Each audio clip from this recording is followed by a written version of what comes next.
No me van a ver en cámara. Bien. Bueno, muchas gracias por la invitación. Muy interesante, muy estimulante la propuesta de participar en este espacio.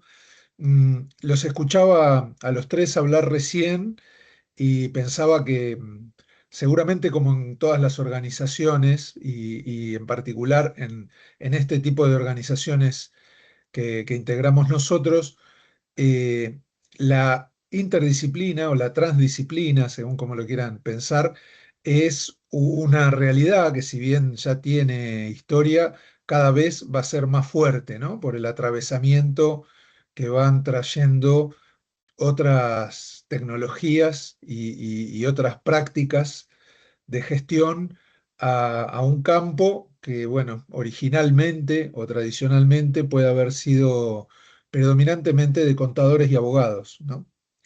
Esto me parece un ejercicio más que sano, el de poder dialogar con otros discursos y con otras lógicas, en la medida siempre en que uno consiga usarlos para enriquecer los recursos que tiene la organización de cumplir su misión. En cuanto a la posibilidad de trabajar en diálogo con otras disciplinas, a mí en particular me parece importante destacar que también esta misma charla está alimentada, vamos a decir, de un trabajo que cotidianamente y desde hace muchos años hacemos así. Juan les decía que nosotros tenemos muchos puntos de contacto realmente en el trabajo, en el ambiente de trabajo. Nosotros tenemos una gimnasia de ida y vuelta de las experiencias, de las percepciones y de las preocupaciones que tenemos cada uno acerca de cómo desarrollamos o cómo desarrolla el organismo sus procesos o entrega sus resultados. En particular, incluso les diría que en mi área de trabajo, esto es como ya hoy una condición, les diría, natural, ¿no? Si bien yo soy psicólogo, trabajo mano a mano con un abogado, con gente de otras disciplinas. En realidad quiero también destacar esto, el camino que hemos hecho con mi compañero de área en particular, ustedes probablemente algunos lo conocen, que se llama Gastón Barone. Con él hemos hecho un largo recorrido haciendo estas preguntas que a veces parecen medio sin sentido, a veces han permitido abrir otro tipo de problemas o de acercamientos a cuestiones como la que voy al grano ya en concreto les quería traer hoy, que es la cuestión, al menos tan actual, en épocas de la irrupción de la inteligencia artificial, la cuestión acerca de cómo desafía o cómo plantea dilemas para nuestro rol como institución o para el rol de auditoría, seguir desempeñándonos o desenvolviéndonos en entornos donde lo que predominen sean algoritmos y datos digitales, por decirlo de algún modo, para no decir información. Eh, es probablemente un lugar hoy muy visitado o muy cuestionado, muy pensado por todos, pero hay dos cosas que quisiera destacar en eso. Una es que sin duda hay muchos beneficios, muchas ventajas de poder internarnos, vamos a decir, en ese terreno. Pero por otro lado también hay un montón de riesgos que tenemos que empezar a tratar de identificar o desactivar.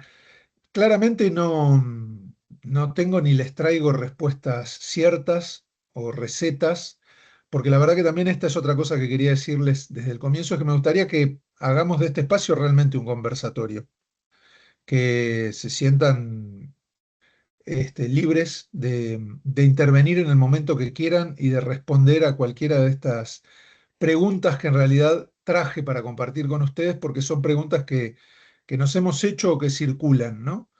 Una de esas preguntas que les voy a hacer casi a boca de jarro, ¿no? Si ustedes pensaran en las tareas que, que cada uno desarrolla, especialmente le hago esta pregunta a los auditores, pero creo que nos la podemos hacer todos cada uno en su lugar.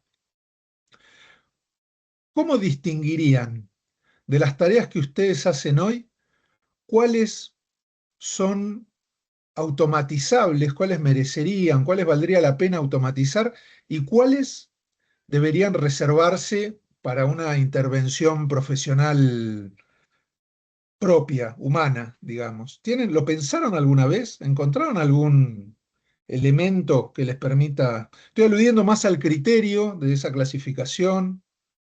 ¿Lo han pensado? ¿Lo tienen visto? ¿Lo-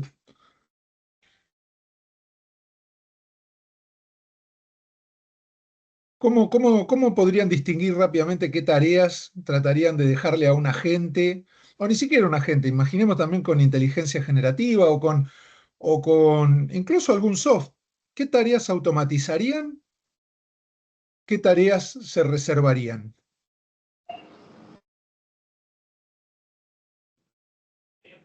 Está tímida la gente, está Adelante. tímida la gente. A ver, déjame que rompa el hielo yo para mover Yo me imagino que por lo que hemos hablado y la experiencia nuestra, el tema de la recepción de la rendición de cuentas, lo que demandan a través de un requerimiento y lo que entra a través de un domicilio electrónico, un correo electrónico, lo que sea, hay, en la lectura de eso puede haber algo para tirar del hilo, pero por ahí alguna auditora, ahí estoy viendo lo que está en la Sí, pantalla, nada más. tal cual. Foco en lo que están en la pantalla, estoy viendo gente de Catamarca, estoy viendo que me pueden dar mayor precisión. Chicos, no, rompamos el hielo, vamos, por Marcela favor. Palmieri dice casi todas las imaginables. O sea, casi todo lo que hacen se podría automatizar. Casi todo lo que hacen se lo podríamos dejar a la gente. A ver, Hola, Buenas. buenas tardes. Yo soy de Ushuaia. Yo creo que se pueden automatizar todas, menos la opinión. Creo que se pueden automatizar toda la detección de desvíos, menos lo que es materia de determinar cuáles son las variables para determinar la razonabilidad de la información. O sea, todas menos la opinión, fue lo primero que dijiste, y todas menos las que permiten determinar la razonabilidad. Claro, que es la opinión, digamos, o sea, la opinión es decir si algo es razonable o no, si está acorde a las reglas del buen arte, digamos, en términos de contabilidad o de administración. Eso me parece que no debería ser automatizado. Bien. Y, y si el dato está en la nube, si la información o la evidencia es virtual, si los documentos son imágenes, ¿dónde, dónde establecemos el punto de anclaje para saber dónde comienza a formarse o a determinarse la razonabilidad? Porque en realidad te llevé muy de golpe, perdón, pero digo, me fuiste justo al grano, porque digo, está muy bueno también lo que pusieron otros ahí, ¿no? La cuestión del criterio, del análisis crítico, genial, pero sobre una base que cada vez se hace más intangible. Y Sí, lo además que sobre la pasa, base de un proceso que estamos diciendo lo automatizamos casi todo. para mí nosotros podemos automatizar de hecho creo que nosotros estamos como ensayándolo, podemos automatizar todo lo que sea detectar un desvío. O sea, yo le cargo todas las normas y le puedo decir, fíjate, de todas estas normas que te cargo, cuáles de lo que estamos de la documentación que estamos viendo, cuál se desvía de esta norma. X, Ajá, cualquier cosa que fuera. Tiene que tener X cantidad de documentos. ¿Los tiene? No, no los tiene. ¿Cuáles faltan? Estos.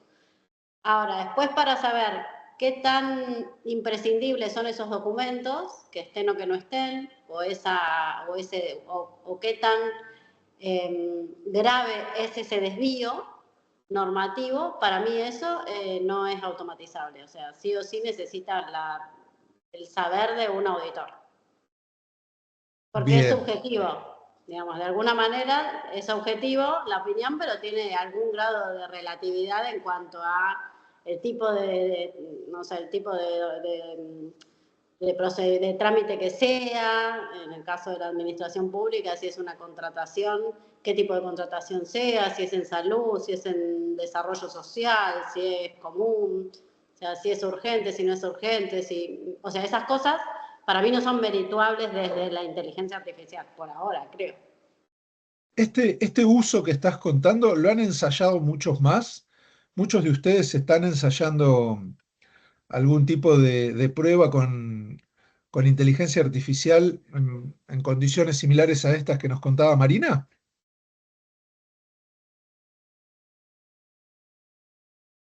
Digo, ¿lo están ensayando aunque sea en un ambiente de prueba?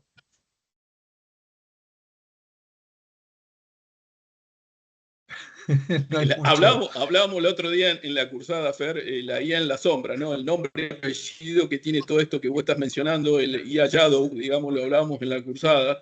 Y también lo que refiere esta disciplina es que mucha gente lo hace y no lo dice, hay otros que lo hacen y lo dicen. Estamos en ese momento, digamos. Estamos en ese momento. Ahora, Sí, el otro día, en una cursada más chica que yo, aparecían casos, aparecían casos. sí. ¿Y con qué puede tener que ver esta cuestión de mantener a la sombra o en reserva o con cautela la referencia, el reconocimiento, digamos, del uso de estas herramientas? Porque digo, algunas de las personas que están contestando nos decían que lo hacen como un desarrollo interno, o que lo hacen de manera particular.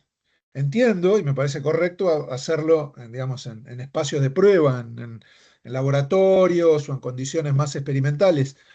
Pero digo, por qué hay como, por qué esto, Juan, bueno, cualquiera de ustedes, por qué les parece que eh, hay un... Ah, mira, en Mendoza es de forma institucional y controlada.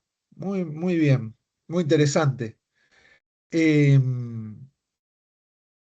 ¿Por qué cuesta salir a veces de esta reserva o de esta cautela? ¿Por estas cosas que estamos diciendo o por algo más?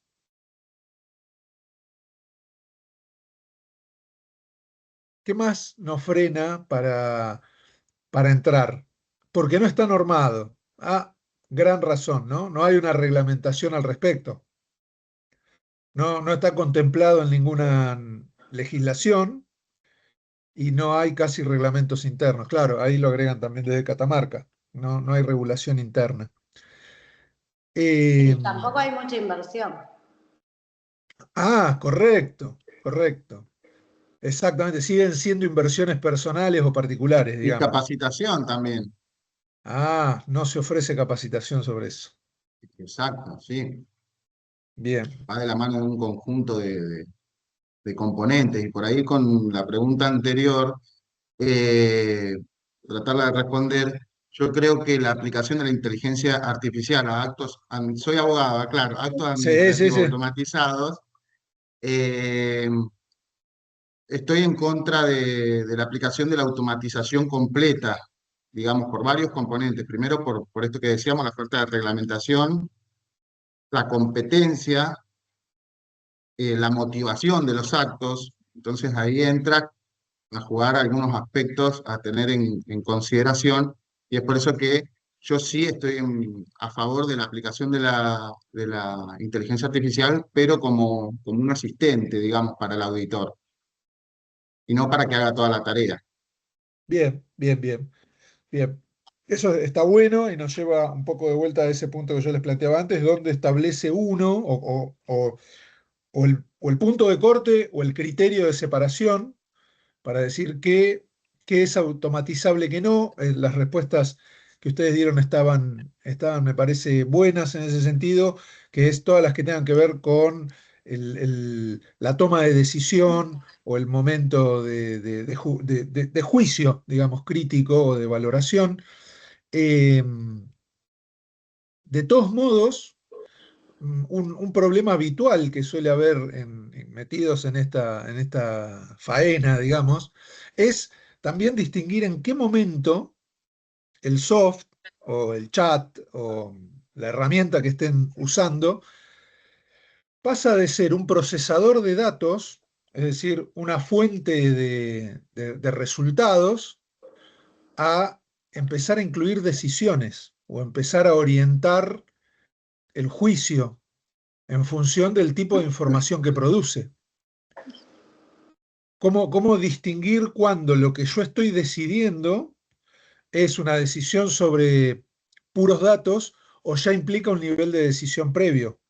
No quiero en este caso problematizar ni hacer ninguna observación puntual sobre nada de lo que dijeron, inclusive no estoy pensando en nada en particular, pero digo, si yo le pidiera a un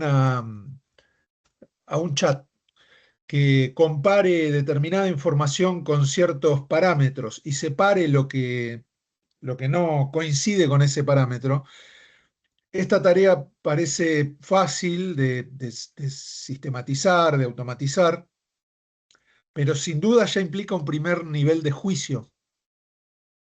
Y si yo sigo pensando o pidiéndole, digamos, proponiéndole cotejos o contrastaciones entre ellos, sigo dejando que se tomen a ese nivel decisiones. Si yo me propongo revisar cada uno de esos cotejos o cada una de esas comparaciones que hubiera hecho la herramienta digital, estoy repitiendo el trabajo. Entonces, de vuelta digo, ¿les ha pasado que en algún momento de este ensayo, de esta búsqueda que ustedes van haciendo, les queda la duda de en dónde esto pasó de una fuente de datos a, a un resultado profesional, a un juicio profesional? ¿O lo encuentran claro el punto de corte siempre?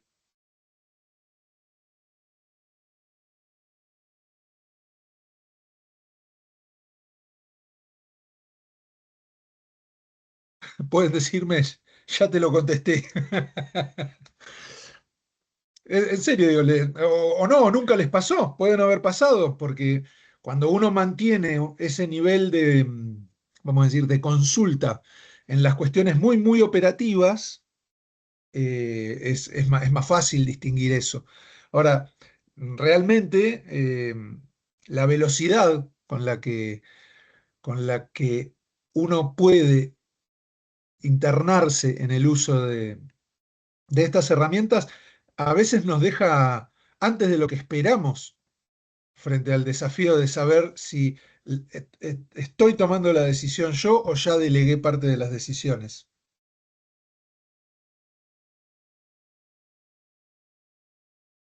Entiendo, Fer, que eso también es parte del desconocimiento de la tecnología, de no saber qué está haciendo por atrás de esa caja negra que Correcto, hay, correcto. que no te deja discernir, porque cuando los software que veníamos desarrollando hasta ahora habitualmente, el ingeniero te decía, esto hace esto, y te explicaba bien cómo funcionaba dentro. Las IA, no solamente que llevan esa velocidad que decía, sino que son una caja negra, y en el fondo no sabes bien qué están haciendo. Entonces es más una prueba y error que se está haciendo ahora, que realmente saber qué está haciendo por atrás y si tiene ese tipo de dificultades que vos planteás, hasta dónde nos está decidiendo por nosotros. Bien, bien. ¿Alguno de ustedes interrogó a la inteligencia artificial? ¿Le han preguntado a la caja negra cómo toma decisiones o cómo resuelve con los argumentos que le damos? Yo lo he hecho. Yo sí, pero no en relación al Tribunal de Cuentas, por ahí más un uso personal. Bien, bien. Em, Fíjense igual que, perdónenme si voy un poco rápido por algunas cosas, pero quiero respetar también el tiempo que tenemos. Igual, Leticia, me vas avisando si nos corre el reloj. Fíjense que en unos minutos nomás es como que ya planteamos un montón de problemas de comprensión o de valoración de la herramienta para poder usarla. Y este es otro de los riesgos o de los costos a los que nos vamos a enfrentar como profesionales en este entorno de fuerte digitalización, que es también lo que se llama la fatiga digital o el estrés digital, que es una de las causas o de las fuentes también más, más frecuente de que perdamos el control o que cedamos el control, de que nos tiente la automatización o que nos automaticemos inclusive nosotros mismos. ¿Ustedes han sentido, tienen algún tipo de señales, ya sea físicas, emocionales, cognitivas, cuando se saturan digitalmente en el uso de recursos digitales o en un trabajo en entorno digital? ¿Se dan cuenta ustedes cuándo están fatigados? Sí, yo en la clase de la diplomatura, en su momento con Leti creo que le decía que a veces hay presentaciones, yo también me dedico a la docencia, y hay Sí, presentaciones que llega un momento que ya siento que estoy leyendo, si bien los significados a veces cambian, hay como una estructura visual muy parecida y llega un momento que me empiezo a aburrir o pierdo el interés, eh, perfecto. me pasa eso. Sí, ese efecto de aburrimiento, ¿cómo se podría decir? Casi de anestesia frente a algunos contenidos es una señal clásica, ¿no? Ya medio todo lo que leo me parece lo mismo o todo me causa más o menos la misma impresión, la misma valoración. ¿Tienen algún otro tipo de señales o de experiencias así cuando el trabajo digital, cuando el entorno digital los abruma? Hartazgo. Sí, perfecto. Sí, la dificultad de atención, dice Paula, correcto. Cuando uno ya se pierde en qué era lo que estaba, cuál era a dónde iba yo con esto. Esa es una clásica. Bueno, y frente a ese cansancio, uno podría decir es donde alguna de estas herramientas nos permite aliviar la carga. Por eso les decía que a veces ese mismo cansancio hace que terminemos confiando o volcándonos a la automatización de algunas cosas que deberían estar todavía a criterio nuestro. Con lo cual, lo que más o menos voy adelantando, ahora lo vamos a charlar mejor, pero es una de las cosas a conversar, es que hay es todo un problema que tenemos que de algún modo asumir y defender, que es el espacio necesario o el tiempo necesario para las pausas críticas, las pausas donde auditamos justamente cómo estamos haciendo el trabajo nosotros, individualmente o grupalmente, los momentos en los cuales podemos o deberíamos poder parar a pensar cómo estamos tomando decisiones, cómo estamos analizando información, cómo estamos decidiendo qué le dejamos a la inteligencia artificial y qué hacemos nosotros. No es algo para lo que habitualmente nos demos tiempo o permiso. Ustedes me dirán, sí, el trabajo siempre nos está corriendo, ¿no? El auditor siempre está apurado con los plazos y con el cumplimiento de los tiempos de ley, sobre todo. Pero yo digo, más de este lado del mostrador, la implementación de recursos tecnológicos por lo general es algo que hacemos apurados, es algo que hacemos más interesados en subirnos a una herramienta que en terminar de entenderla. Esto que ustedes decían recién, que hay adentro de la caja negra. La mayoría de nosotros la usamos, tratamos de saber qué beneficio o qué provecho le podemos sacar, tratamos de cuidarnos, de preservar algunas responsabilidades sí, algunas responsabilidades propias, pero no tenemos necesariamente o no nos damos necesariamente los tiempos de entender cómo funciona. Esa es una de las cosas que me parece que aunque parezca muy obvio, me parece que hoy es algo que hay que hacer valer, que hay que poner en valor, esos espacios. Que ustedes me dirán, bueno, es el espacio de la capacitación. Bueno, muchas veces la capacitación está más orientada a aprender a usar que a entender cómo funciona, ¿sí? La mayoría de las veces nos entrenamos en cómo usar una herramienta y no en entender cómo funciona. Lo cual, en algún punto, es un poco paradojal porque estas herramientas son de fácil uso, son más difíciles de entender que de usar. ¿no? Digo, esto que estoy diciendo es una generalidad sobre la tecnología digital. Todos hemos hablado hasta el cansancio de lo intuitivas que son, ¿no? Eh, la otra cuestión es que les voy adelantando y que me parece que tiene que ver con algo que ustedes ya situaron muy claro, es que un auditor no debería, en el futuro, como decíamos el auditor 2030, no debería ser un especialista en herramientas digitales. Debería ser un especialista en contextos de gestión, en entender cómo una herramienta digital impacta en un proceso de auditoría, en entender cómo un equipo eh, se relaciona o interactúa con los recursos digitales que tiene, en entender cuándo diferentes informaciones o entradas pueden ser procesadas igual o cuándo hay que cambiar. Esto lo dijeron algunos de ustedes ahí en los comentarios, ¿no? Que una de las dificultades para utilizar inteligencia artificial es la variedad de inputs, digamos, ¿no? La cantidad de entradas heterogéneas.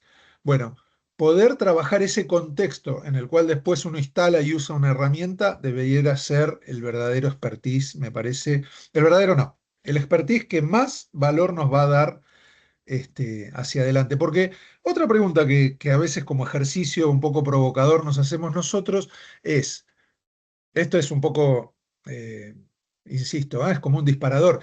Imaginen que tuvieran un entorno tecnológico, un medio tecnológico perfecto, que no comete errores, que efectivamente puede tomar la variedad de entradas que ustedes le dan, puede hacer todos los cotejos, todas las validaciones, todas las verificaciones, casi nunca le erra contra qué compara o cómo evalúa.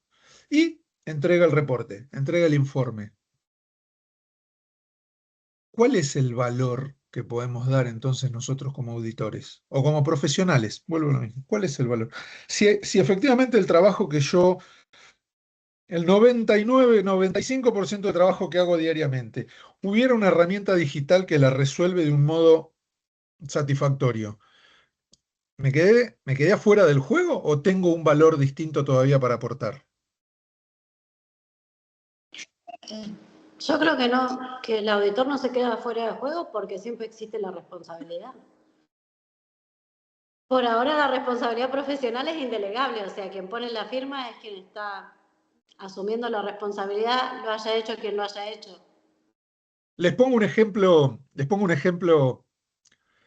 un poco traído de los pelos. Los laboratorios de análisis clínicos hace ya 20 años que tienen automatizados todos los análisis que hacen y le erran en un porcentaje ínfimo de casos. Por supuesto, tienen que estar bien cargadas las muestras, tienen que estar en forma los reactivos, tiene que andar bien el suministro de electricidad y de internet. Pero resuelto eso, los analizadores no le pifian nunca. ¿Cuál es el valor que tiene el bioquímico? ¿Qué aporta un bioquímico ahí? La Capaz firma, que sirve, ¿eh? Si esto complica, olvídense del ejemplo, pero digo, es un caso. pero El mismo aporta la análisis que firma. hace sobre lo que aporta la IA. ¿Cómo? Perdón, que no Porque no escuché es, bien. el análisis, yo uso mucho la IA. Estoy estudiando el desarrollo de software, la tecnicatura. Ajá, Y en esas se utiliza mucho la IA también. No olvidemos que la IA es un sí, programa hecho base Python, correcto. que para que te dé un resultado tenés que aportarle bien el prompt, qué es lo que vos querés que haga, si no te larga, es una maestra inventando. Ella toma datos de distintos lados, yo pongo analizame el expediente tal de acá y está analizando también justo en Entre Ríos todo y va sacando información de internet. Y ese es el resultado. El valor que el reporte que la IA me da es la validación o el estudio que yo después le tengo que hacer a ella misma, porque no es infalible, inventa por ahí. Bien. Y hay maneras de contener ese invento. Sí, hay que hacer un análisis previo, rápido y post el informe que la IA te dé. Bien.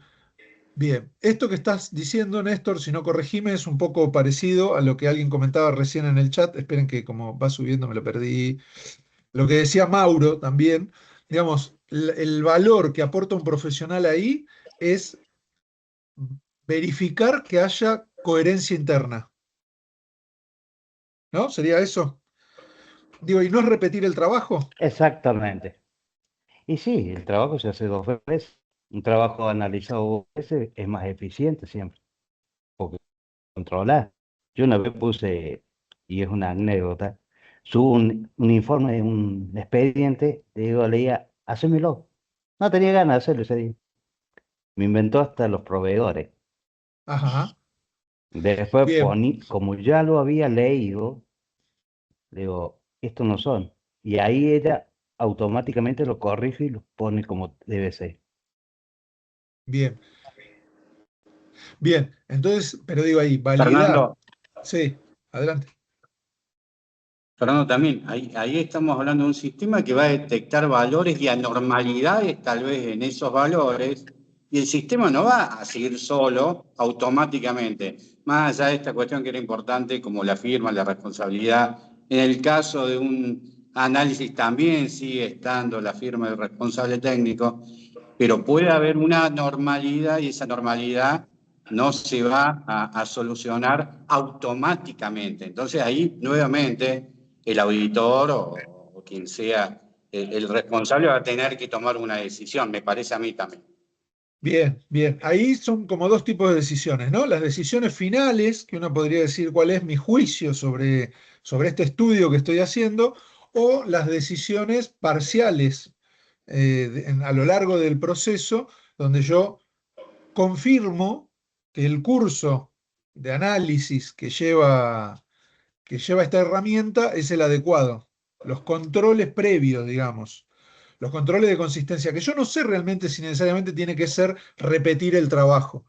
En todo caso, tendremos, y este puede ser una respuesta de cuál es el valor, es la capacidad de hacer esa programación, ya sea en la forma de un prompt o de la escritura de código, etcétera. Digo, la manera de hacer una programación que acote ese campo de invento, como decía Néstor recién. La otra, como dice Daniel, es la de establecer los indicadores o los valores de alarma, de aviso, cuando hay un desvío o cuando hay una falla en el proceso. Pero me gusta mucho la idea también que se me fue medio rápido. Bueno, estaba en algún comentario que se me escapó un poco, pero era esto de captar también la relación con el actor, con el interlocutor. Digo, el caso, yo para cerrar el ejemplo en todo caso de esta cuestión de los bioquímicos, eh, a veces análisis correctamente hechos con valores adecuados no coinciden o no son buena noticia para el paciente, ¿sí?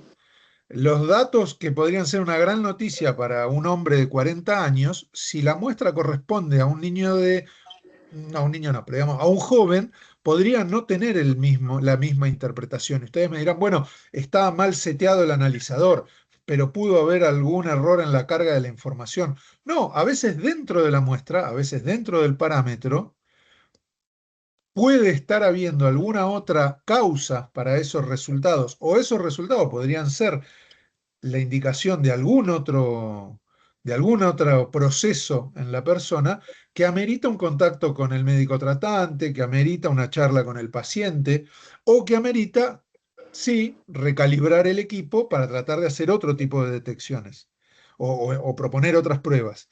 Digo, ese manejo de lo vincular y del contexto, en todo caso voy como adelantándoles otra de las propuestas que hemos generado nosotros en nuestro recorrido, es donde estriba el valor agregado que tenemos como profesionales, ¿sí? No solo ensamblar bien la máquina, o no solo operarla de un modo diestro, sino además entender con quiénes la vamos a usar o cómo va a afectar la interacción con los demás lo que lo que salga de esa máquina.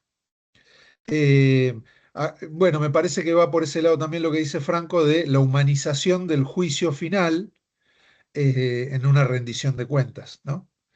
Este, pero bueno, les propongo, si quieren, a ver cómo funciona esto. Yo, ¿Me por algo que dejás hacer una, estuvimos... ¿Sí?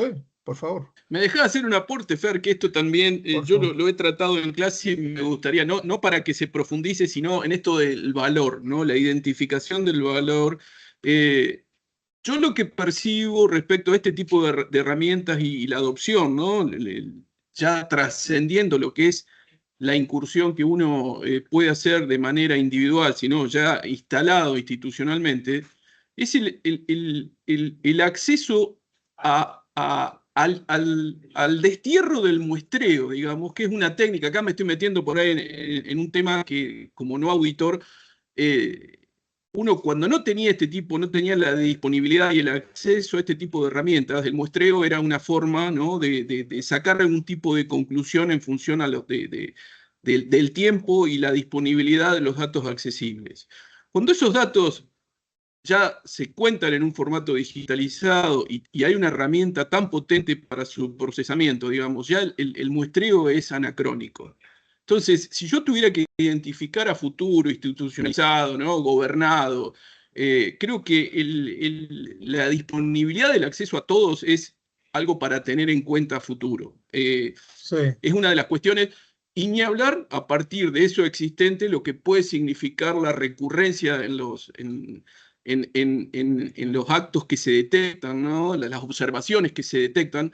Esto en términos de mirar con luz larga. Esto lo hemos discutido en clase sí. y por ahí me meto en algún tema que me excede en mi rol de tecnológico y no como auditor, pero ahí me parece que son cuestiones que yo vislumbro a futuro, tanto el destierro del muestreo como el tema de la prospección en el tema de los hallazgos. Eso es simplemente como Ajá, para profundizar.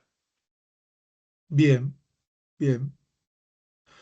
No sé, bueno, si esto, cómo lo ven los demás?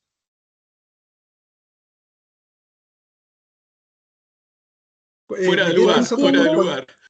No, no, yo no, cuando decís entiendo la que sí, prospección de los hallazgos, yo entiendo que sí, que lo que sí, dice Juan es que detectados desvíos, siempre esos desvíos, lo que va a cambiar a nivel auditoría, digamos, y a nivel muestreo, que es lo que dice Juan, es que se analizan todos los datos y la muestra va a estar sobre los desvíos, no sobre los datos.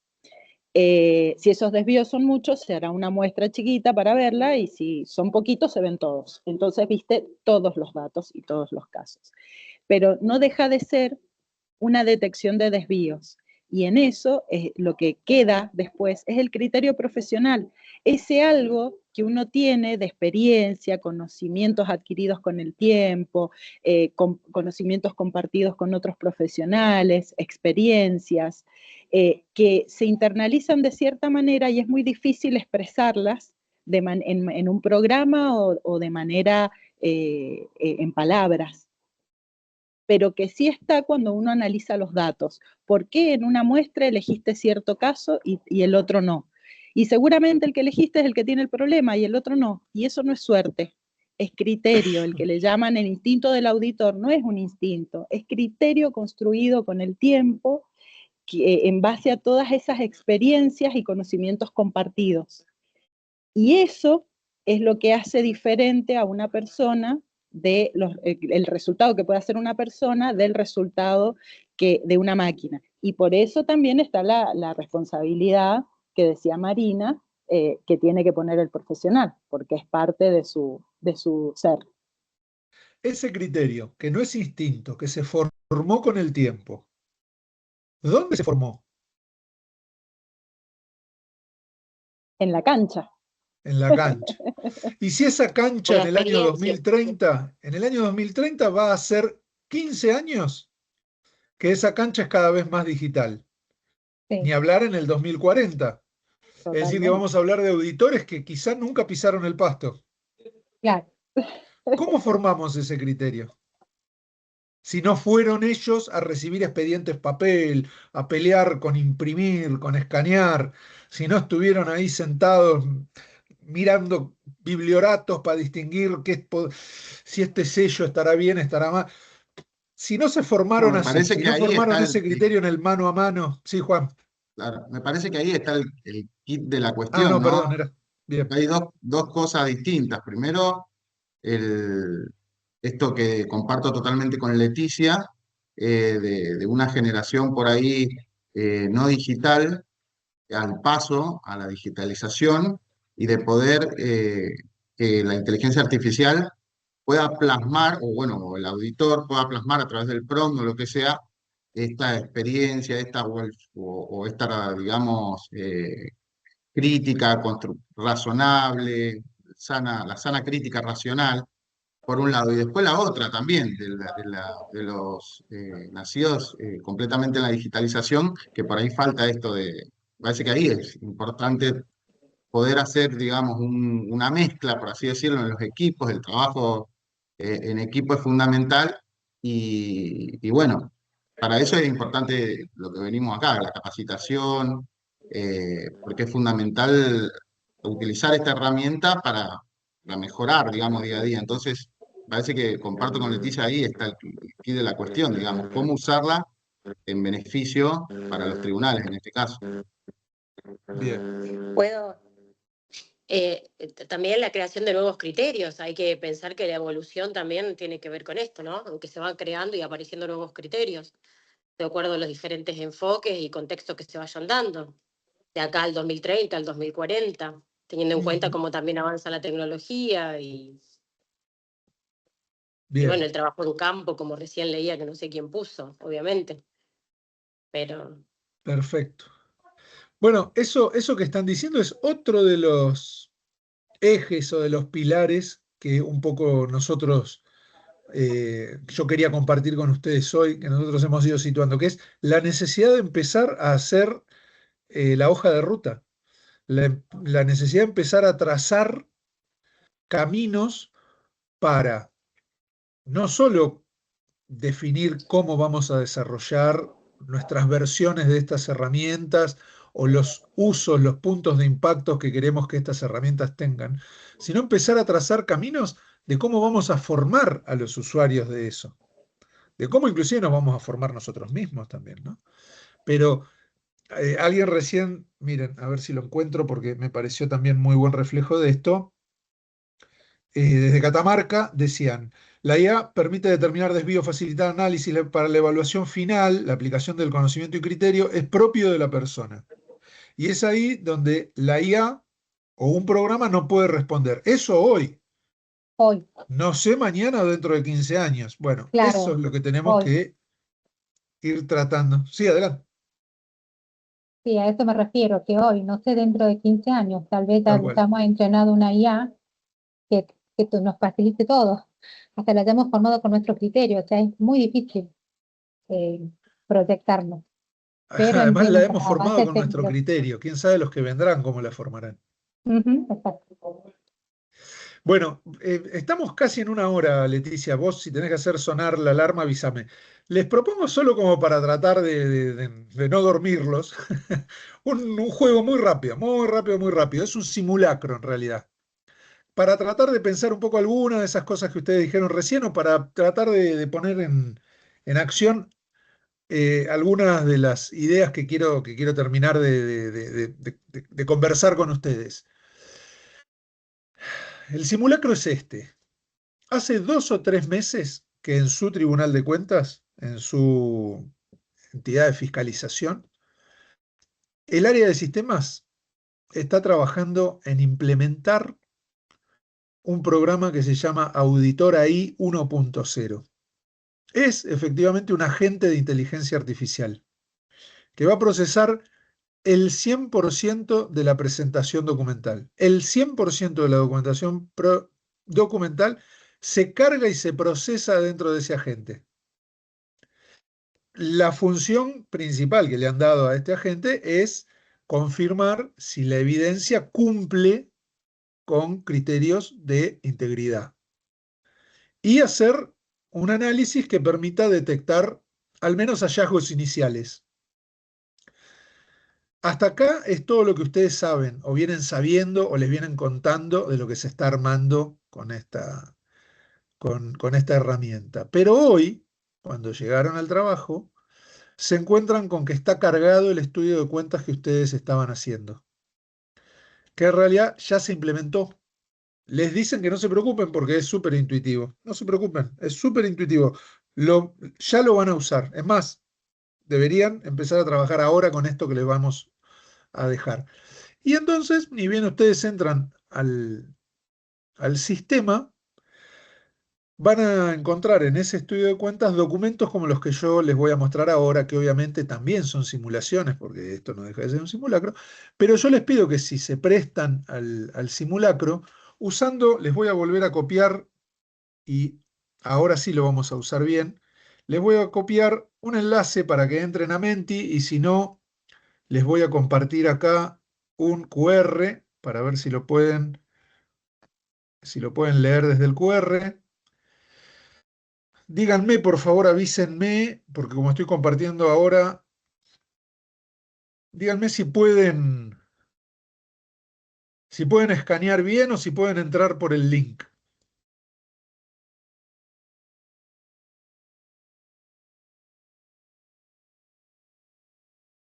Sí, se puede ingresar por el QR. Enganchó por el QR, muy bien. El link también anda, muy bien. Bueno, entonces entren todos. Yo ahora les voy a mostrar los primeros documentos, los primeros 3 casos que da este sistema, y ante cada uno de esos casos que fueron seleccionados, les voy a pedir que tomen algunas de las 3 opciones que tienen en el Menti, en el cuestionario. ¿Me siguieron hasta ahí? ¿No la compliqué lo suficiente? ¿Se entendió más o menos la idea? Bueno, vamos con la primer. Esperen que vuelvo a la presentación. Este es el primero. Díganme si en el Menti pudieron abrir la primera pantalla del Menti. Sí. Sí. Bueno, ¿cómo? Uy, espérenme un segundito que a mí se me. Ahí estamos.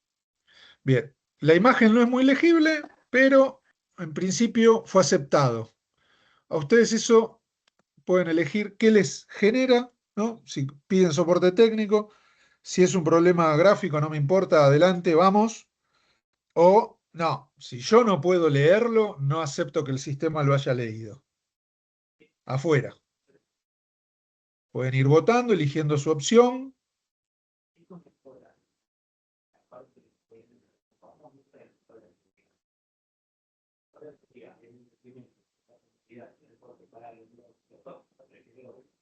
Vamos por la mitad, vamos por 45 de los 88 conectados. Vamos, vamos que ya llega, rápido, rápido.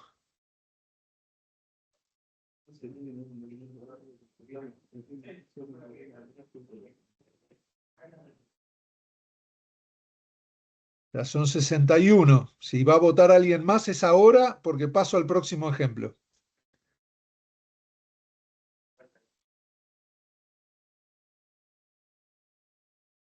Bueno, unos votos más, unos votos más. ¿Quién da más? ¿Quién da más?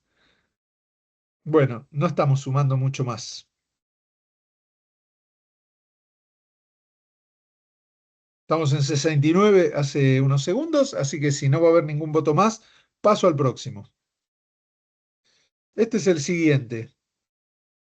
Fíjense que hay 3 transacciones que los documentos parece que fueron emitidos el 15 de enero, pero se cargaron al sistema el 10 de enero. Ahora, otra vez hay una, la que dice de compra de transacción contable, no importa, ¿no? El título es totalmente. Dice procesado con éxito en tiempo real. ¿Pudieron pasar a la segunda pregunta del Mentimeter? Sí. No, me vuelve a la primera. No, yo tampoco. A ver. ¿Ahora? Ahí está. Ahora sí. Muy bien, perdón, me faltaba a mí un enter. Muy bien. Ahora, otra vez. El sistema dice que está bien una transacción que se cargó antes de que hubiera sido emitido. ¿Lo ignoran? Debe ser un error de carga. Vamos a mirar porque falló el sistema o no, se audita todo otra vez. Está todo mal cargado. No puede ser que todo haya sido emitido antes de la fecha en la que se cargó. ¿Se entiende? O sea, está pifiándole el sistema.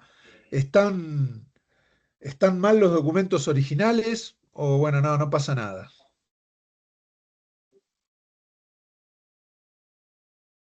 Porque si en definitiva estaban bien los documentos.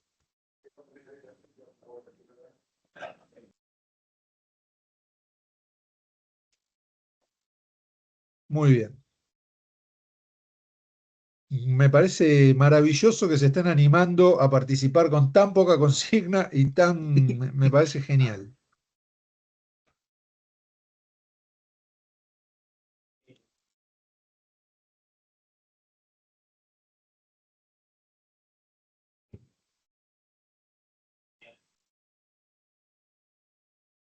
Bueno, ahí estamos en 61 respuestas. Parece que nos quedamos ahí. No, muy bien, sigue subiendo. Vamos, vamos. Algunos más como para mantener el mismo volumen de respuestas en todas las preguntas.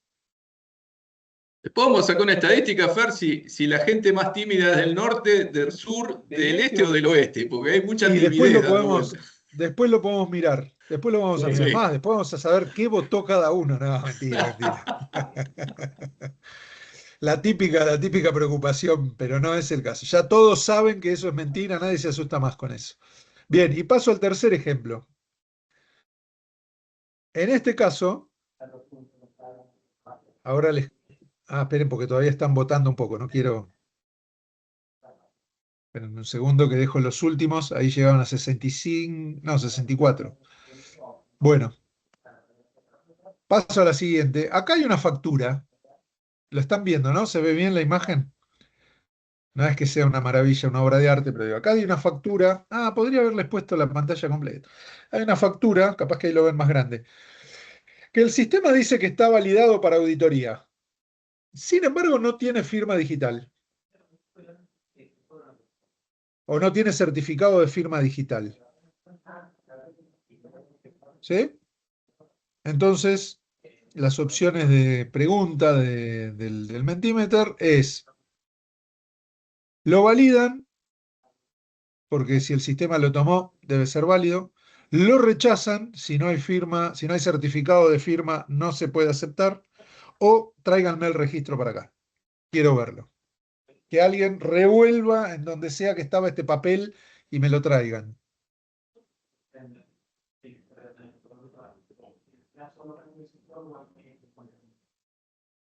Vamos, que es la última, ¿eh? Esto termina acá.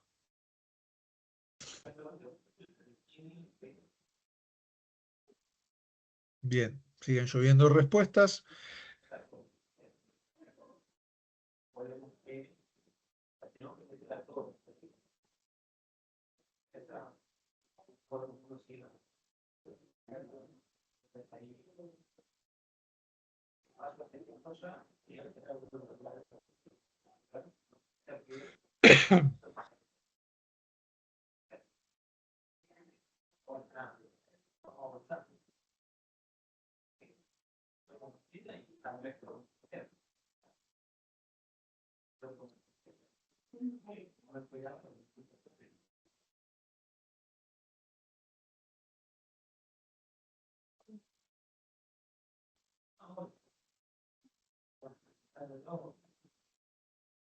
Vamos, que estamos en 59. Faltan algunas más, como para al menos llegar a las 64, 65 de las tres anteriores. Avísenme si ya se cansaron de votar y no van a votar más. ¿Ya está? Me gusta que también está bueno, les sale rápido el comentario en el chat, con lo cual, digamos, hay como una buena base para esas decisiones o para ese criterio del que hablábamos, ¿no? Cada uno tiene como un ejercicio bien, bien Ya en asentado, 5 bien creo que termino. enraizado de qué postura tiene con cada cosa. Ah.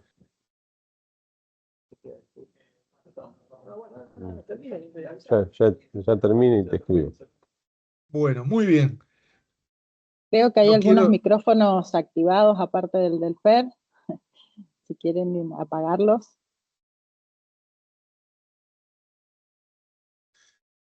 Bueno, les comparto ahora... a ver, esperen si les comparto algo más de esto. No. Vamos con los resultados.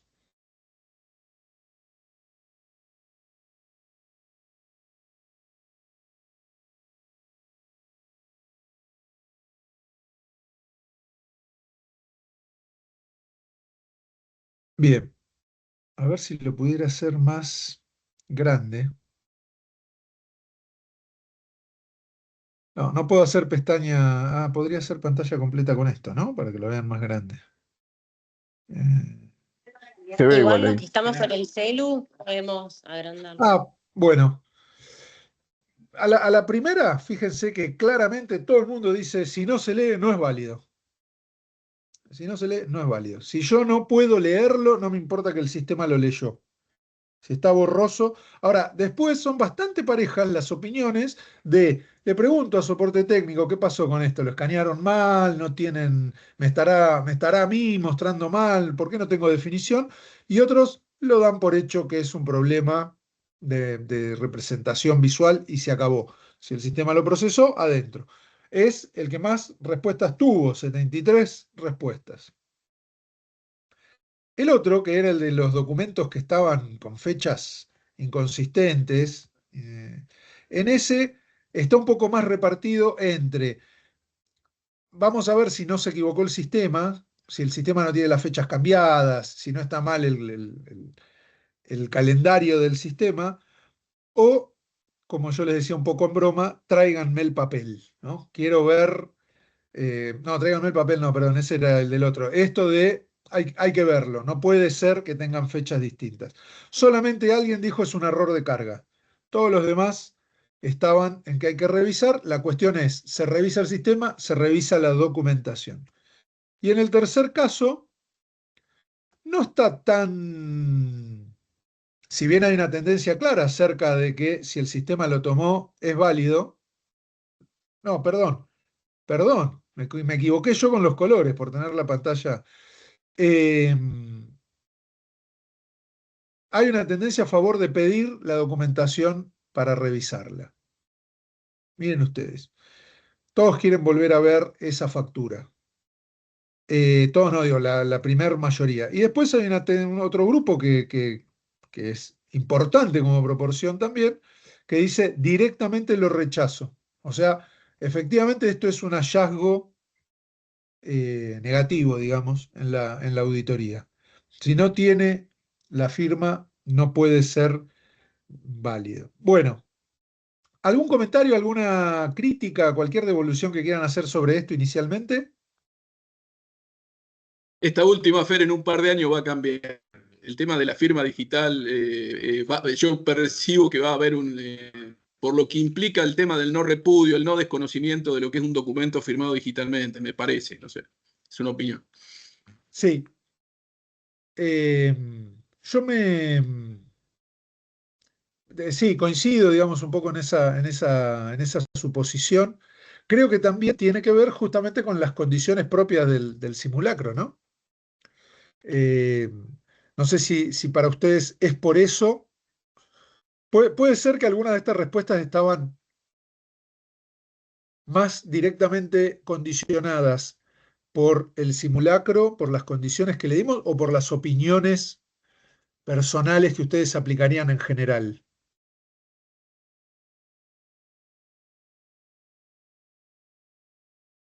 Es muy complicado, a lo mejor lo estoy planteando. Digo, ¿siempre procederían así o esto les pareció que es lo que con las pocas pistas que me dieron es lo que haría? Simulacro, personal, fíjate el chat ahí. Perdón, Sí, Fer. sí, Perdón. es intuitivo, es lo que haría. Ahora les pregunto también, un poco sobre pisando esta pregunta, digo, ¿qué fue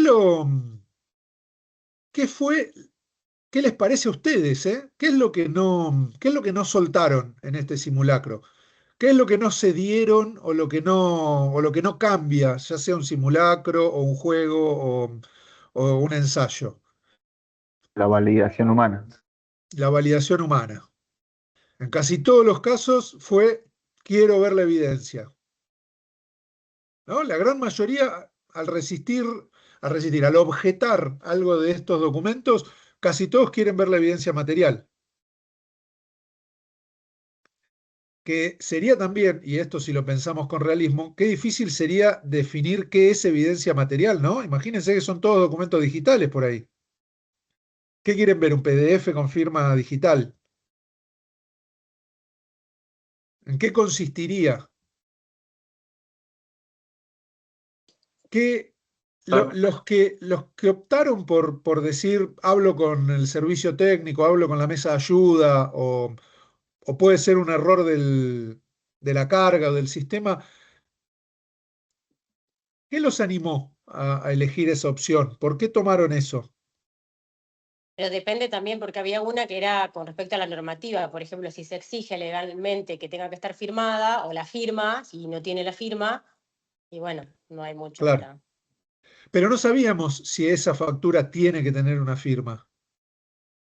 No, es que Bueno, conforme ahí, la normativa, pues, en algunos claro. casos sí se requiere la firma del documento y en algunos casos no. Yo entiendo que por norma, por eso es que opté por no darla como válida.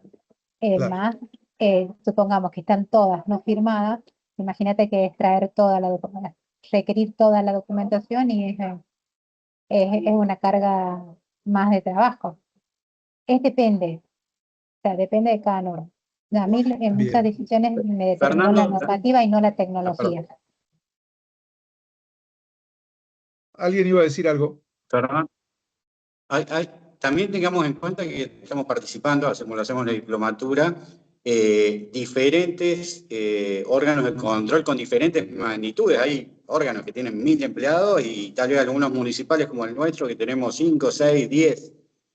Nosotros tenemos ese criterio siempre de que en el expediente cuenta una historia. Tal vez nos es más fácil a los municipales de contextualizar ese error que se ha detectado, que la guía lo ha marcado, para ver la historia completa.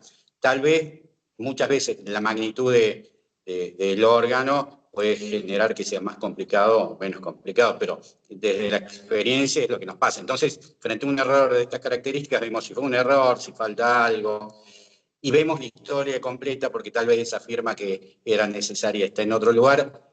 Por eso digo que hay realidades muy distintas también de acuerdo a los diferentes tribunales de cuentas y sobre todo los municipales que tal vez tenemos esa herramienta del criterio apoyándonos ¿sí? en este tipo de herramienta que es la inteligencia artificial, pero permite tal vez una salida frente a esto que en un momento también dije que detectábamos y se veía una alarma y obviamente luego seguíamos con ese rol de responsabilidad humana de quienes formamos parte para tomar la resolución definitiva. Bien, bien, bien. Mirando las respuestas del chat y un poco más allá de lo que concretamente dice Daniel acá, pero me parece interesante porque rescata nuevamente la cuestión de poder tener una foto más panorámica, más amplia, que permita contrastar o sopesar a qué me estoy enfrentando. Lo que nadie suelta sin duda es la ley, la norma. Está bien que así sea, tiene mucha lógica, pero ante el compromiso con no soltar ese orden legal, lo que pareciera estar faltando es un orden procedimental, ¿no? Lo que así estaba diseñado el simulacro, lo que no les di, lo que no tenían ustedes acá, es ningún criterio operativo. No sabían ni cómo funciona, no sabían cómo se carga, no sabían, tenían que aceptar documentación porque el juego así lo propone, ¿no? Tenían que aceptar documentación que no sabemos de dónde viene, ni qué representa, cuáles eran los conceptos en esa documentación. Todo eso, de algún modo, eso es, les diría, algo que ocurre siempre en un proceso de gestión de cambio, que es en algún momento hay que enfrentarse a lo nuevo, hay que aceptar algo nuevo que viene. Si para ese momento nosotros llegamos sin haber podido transitar dos niveles, uno que tiene que ver con el operativo, con el operacional, para decirlo así, con el uso del instrumento, y con otro que tiene que ver con una cuestión más emocional, más motivacional de las personas, indudablemente lo que va a ocurrir es o resistencia activa, ¿no? Que la herramienta no se tome, que no se utilice, que se cuestione, o la otra, que son las formas de adopción fallidas, que es lo uso como me enseñaron a operarlo, pero no lo valoro, no lo aprovecho, no lo cuestiono, que este es el riesgo final que enfrentamos en un entorno digital, ¿no? Porque arrancamos diciendo, y estamos convencidos, que el criterio, que la capacidad de análisis, que el pensamiento, que el juicio crítico serían nuestros baluartes, sería desde donde podemos aportar valor, pero sería una de las primeras cosas que seguramente vamos a perder capacidad de aportar o de apalancarnos si nos subimos o empezamos a operar herramientas que en realidad no entendemos o no confiamos, ¿sí? Ahí es cuando nos volvemos operadores de una herramienta sin esa capacidad de reflexión, de revisión, de cuestionamiento. Esto es solo un modelo, pero digo, esto que tratamos de hacer en el ejemplo, a ver, lo voy a compartir acá. Fer, si querés vamos cerrando, ya Sí, estamos y exacto. 18. Lo voy a cerrar. Fernando, perdón, Leticia, que interrumpa. Ustedes saben que quiero una cuestión. Yo soy abogado, Fernando, soy vocal del Tribunal de Cuentas de La Pampa, soy abogado. Bien. Y a nosotros nos pasó que todo el ejemplo que vos diste, nosotros nos pasó con un comprobante que terminamos en una denuncia penal, porque un comprobante donde había inconsistencia en los datos, nosotros, y con la complejidad de que en el expediente digital no se podía determinar quién había cargado esa factura, es lo que va a tener que determinarse en sede penal, quién había cargado esa factura porque había inconsistencia dentro del comprobante que estaba cargado en el sistema. Nosotros en el marco de un juicio de cuentas, donde el relator ve la rendición de un subsidio y los datos de la factura, vamos al sistema con la FIP y el comprobante, la factura había sido alterada.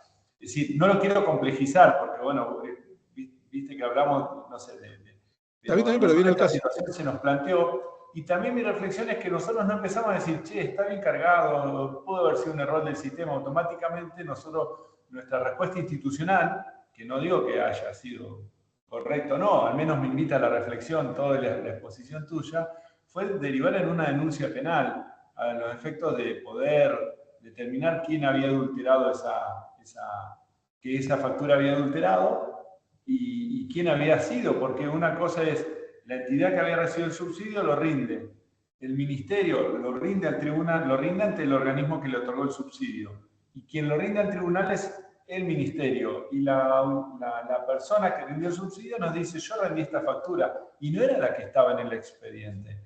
Entonces, por ahí lo derivo mucho a lo legal, cada uno lo lleva para su... Pero a nosotros nos pasó este ejemplo, el ejemplo del tercer caso que vos planteabas, Fernando. Bien. Bueno, está buenísimo como para seguir deshilando ese tema, pero en honor al tiempo y gracias al aviso de Leticia, quiero apurar con estas ideas un poco de cierre, pero insisto, no son recetas mágicas, no son respuestas finales, sino de algún modo disparadores en todo caso para seguir teniendo esta charla. Algo que tenemos que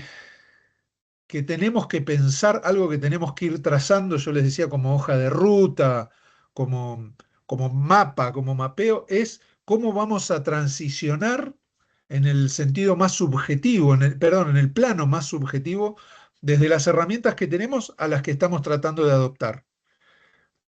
Hay un tiempo de entender que lo que estamos haciendo cambia y se abandona.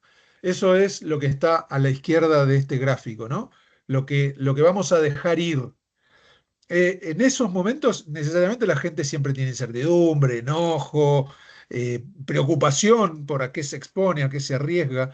Ahí se pone en juego nuestra capacidad de adaptarnos y de ser flexibles cuando somos los invitados a ese proceso para poder tolerar de algún modo o prestarnos a esta mudanza. Y también hay que tener del lado de los implementadores o de parte de quienes conducen estos procesos la capacidad de entender qué es lo que está viendo, qué es lo que le está pasando al otro. A medida que esa herramienta avance en su implementación, en su desarrollo antes, en su puesta en funciones, lo que viene es una zona que suele ser definida como un limbo, porque ya, aun si todavía está presente algo de lo que se hacía antes, eso empieza a quedar obsoleto y uno todavía no domina o no termina de entender lo que viene. En ese momento, ese es el momento en el que se pone a prueba realmente el pensamiento crítico y el aprendizaje, como competencias, como habilidades que tenemos que ejercitar y que fortalecer.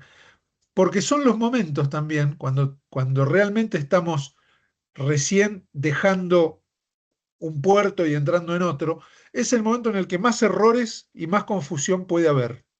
Es cuando hay que tener preparado además, uno diría, más redes de contención, más controles. Después, obviamente, en cuanto ganamos dominio y en cuanto podemos empezar a utilizar las nuevas herramientas, lo que sigue es esa capacidad de alimentar el aprendizaje, ¿no? De lo que se llama aprender a aprender todo el tiempo, y ahí sí empieza a jugarse como competencia que no solo ahí tiene más campos, sino que además rinde más frutos, que es la toma de decisiones. Nosotros tenemos que ser conscientes del tiempo que estos procesos llevan, de que hay que incluirlos en nuestros proyectos, en nuestros planes, y que hay que entender que esta forma, este recorte con forma de ola que tienen estos rectángulos de color, es como si representara una curva de la productividad o del rendimiento de las personas. Por lo general, cuando nosotros hemos decidido dejar una tecnología, mudar un procedimiento a otro, es porque la productividad baja. Lo que va a pasar durante la transición es que va a bajar más, o que no podemos pretender en todo caso que suba rápidamente. Recién cuando se afirma nuestra pericia, nuestra comprensión de los nuevos recursos y de nuestras competencias, la productividad se recupera. En un plano más, llamémosle,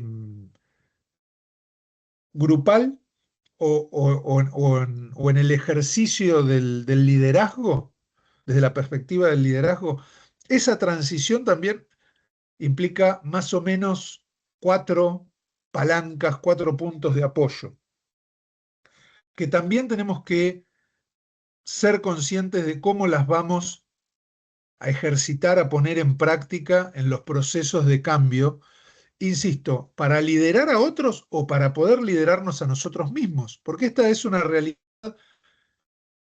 que les podría decir general, pero que también es bastante típica de las organizaciones que integramos.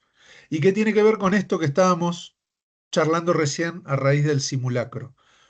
No muchas veces contamos con guías, con recorridos claros, con orientaciones claras de cómo avanzar en un proceso de innovación o de transformación digital.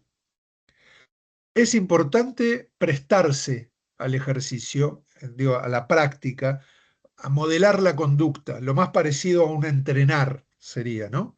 Es intentarlo, ensayarlo. Es importante apoyarse en todo lo que la estructura formal nos preste. Si es necesario, hay que modificar algo de la estructura formal. No puede haber, no debería haber contradicciones en todo caso, vuelvo, nosotros tenemos que tratar de encontrar dónde estriba, dónde agarrarnos de la estructura formal para que tenga sentido esto que estamos haciendo con la herramienta. Por supuesto, el tiempo de entender, el tiempo de comprender, de profundizar en cómo funciona algo. Y por último, el capacitarnos o el entrenarnos en todas las, no solo cuestiones conceptuales o teóricas, en las cuestiones bien prácticas también, que si bien, como yo les decía antes, a veces en realidad son las que abundan, también a veces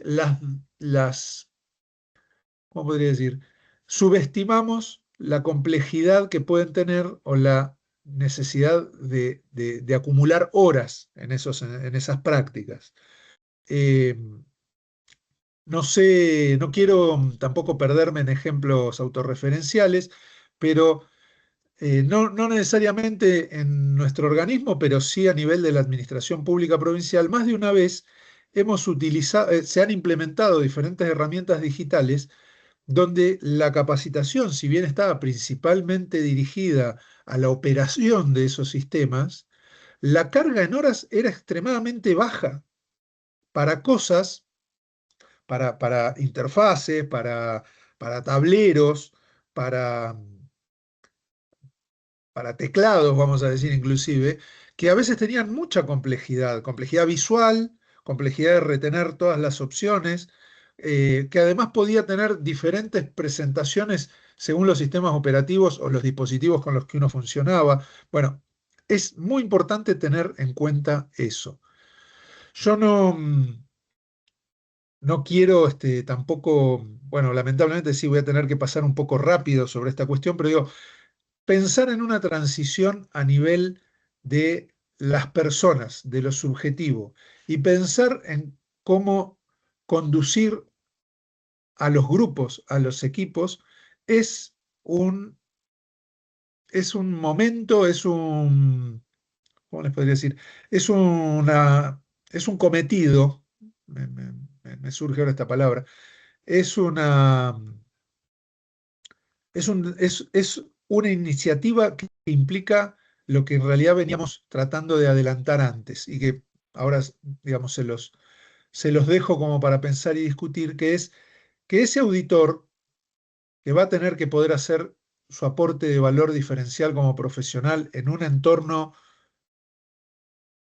comandado básicamente por algoritmos y por información digital, tiene que potenciar esas habilidades no algorítmicas de las que estuve hablando recién, las que permiten entender y acompañar las transiciones grupales o individuales.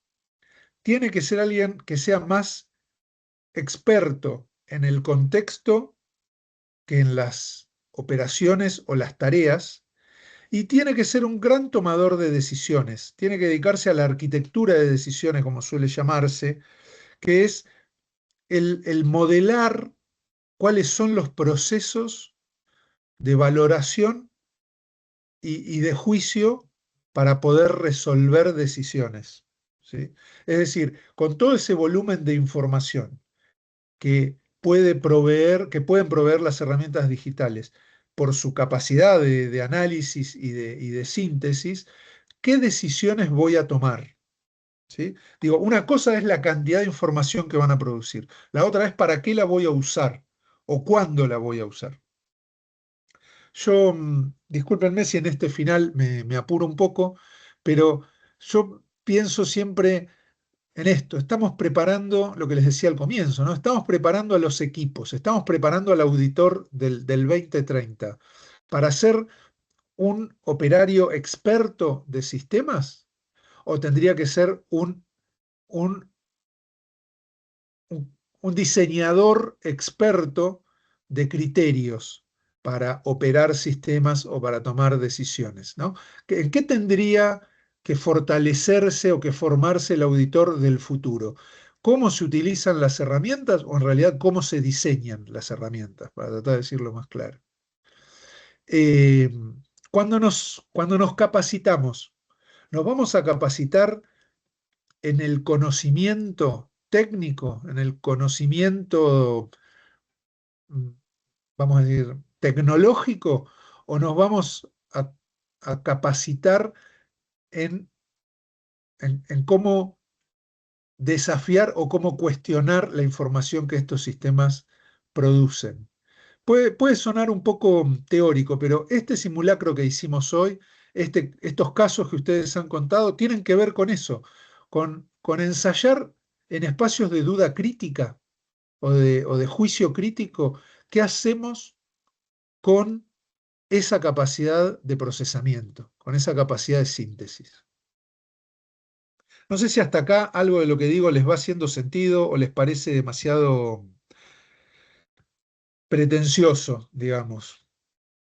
Si son metas demasiado altas, demasiado complicadas. Totalmente, Fer. Realmente es un cambio muy profundo. Creo que las metas son las correctas, el cuestionarse todo, porque de esa manera se construye. Y también creo que es un proceso que nos interpela a todos desde lo individual hasta lo organizacional y que requiere un cambio personal, cultural, procedimental muy grande, y que para eso tenemos que generar capacidades hacia adentro de las instituciones. No podemos cambiar haciendo lo mismo. Y eso, Sí. o pensando igual. Y eso es lo que hace que las instituciones sean resilientes, tener esas capacidades, y que ante un cambio Exacto. se pueda generar el cambio hacia adentro para accionar de tal manera. Pero si eso no se cultiva, cuando aparece una tecnología nueva, genera un quiebre, no genera mejora. Sí, sí. Hoy ustedes decían que cuando hablábamos de cómo usan la inteligencia artificial, esta cuestión o de la IA a la sombra, no hay normativa, no hay presupuesto y tampoco hay capacitaciones, al menos en la cantidad que tendría que haber. Bueno, eso es empezar a trazar el camino, ¿no? Empezar a acompañar la transición a nivel de las personas o a nivel de los equipos. Digo, en el espacio más intrasubjetivo o en el de la intersubjetividad. Habría que empezar a abrir espacios para eso. Es muy llamativo, está bien, entiendo que hay una inercia, que tenemos una historia de esto, pero dice algo de lo nuevos que somos igual todos en esto, que las organizaciones en las que estamos dedican más tiempo a dominar los sistemas que implementan que a entenderlos. Las capacitaciones son de usuarios, nunca son, en muy poca, en muy desfavorable proporción, esas capacitaciones tienen que ver con el diseño o el juicio, el criterio de operación. Juan me parece que quería decir algo, porque le tiré un... Ah, perdón, No, no, vi no, ahí un no, gesto, no, no. pensé que... hay otra, esto también lo digo ahora como de cierre un poco. No hay leyes claras, en eso estamos seguros, sobre la responsabilidad que estamos asumiendo por incluir o no la inteligencia artificial en nuestra práctica. Eh, Algunos dirían que la manera de protegerse de eso es que el auditor siempre es el responsable, que la firma va a ser siempre de él. Otros van a decir que no, que hay que aceptar que los sistemas cometen errores y que debería a lo mejor contemplarse que que algunas fallas, que algunos desvíos sean riesgos que el sistema trae junto con los otros beneficios que conocemos. Yo no creo que en realidad la pregunta sea quién es el culpable. Entiendo que jurídicamente a lo mejor haya alguna dificultad para no reducir a esto la situación, pero me parece que el punto es tener más en claro cuáles son los controles de contención, de compensación que tenemos que ir generando hoy para que la intervención de la persona tenga su sello, la intervención humana, tenga el sello distintivo, que es el de poder asegurar integridad legal y ética. Y para eso el auditor es el experto en el contexto, no el experto en la herramienta. ¿Sí? Digo, el experto en la herramienta puede ser un técnico, pero manejar el contexto es lo que tiene que hacer el auditor. Eso es lo que garantiza que haya integridad, insisto, tecnológica también, pero metodológica, por supuesto, y finalmente ética y legal. Cómo contener lo que el sistema puede traer de riesgo o de error. Pero me parece que no es encerrarse en la responsabilidad siempre será del auditor, o bueno, no, hay que asumir que los sistemas fallan, ¿no? Creo que hay que tratar de ensamblar esa dupla. Bueno, Totalmente, este es un poco y el cómo tiene que ver con esas capacidades, con esta arquitectura de decisiones, con estas capacidades humanas, digo, algorítmicas, y con este manejo del contexto de auditoría. Perfecto, Fer, se entendió perfecto. Rediseñar procesos con las nuevas capacidades. Sí, sí. Sí, Bueno, dedicarnos a las capacidades, dedicarnos a esas habilidades. totalmente. Porque los procesos me parece que se van rediseñando a la par de la tecnología que también está en su... La tecnología no está pensando qué tiene que desarrollar. La tecnología se desarrolla de una manera imparable, independiente. Entonces digo, ¿qué tenemos que desarrollar nosotros? Creo que esas habilidades no algorítmicas, por llamarlas así, creo que tenemos que tener siempre nuestro centro de gravedad en el contexto, y tenemos que pensar que más que jueces de una evidencia, de un hallazgo, en realidad somos tomadores de decisiones en el proceso de auditoría. Bien. Bueno, como ya nos hemos extendido bastante Sí, de la hora que perdón. dijimos, no, está bien. Estuvo súper interesante. Mil gracias, Fer. Mil gracias por compartir esto. Yo siempre digo que en los tribunales hay gente muy valiosa que tiene conocimientos muy útiles a todos nosotros y que estos espacios nos dan el lugar y el momento para compartirlos y también ir incorporando un poquito de eso hacia adentro de las instituciones, que es lo que nos hace crecer. Te agradezco un montón por ser parte, por compartir, por estar, por animarte al juego y les agradezco un ustedes se montón a los que animaron. han participado, sí. Y les agradezco un montón a los que han participado y bueno, los esperamos en la diplomatura el año que viene y a los alumnos este año, el jueves nos vemos. Muy bien. Muchísimas gracias por la invitación. Estamos en contacto en cualquier momento. Gracias, Fer, Gracias. como siempre. Muchísimas gracias. Abrazo grande. Nos vemos pronto. Que anden bien. Gracias. Hasta luego. Gracias.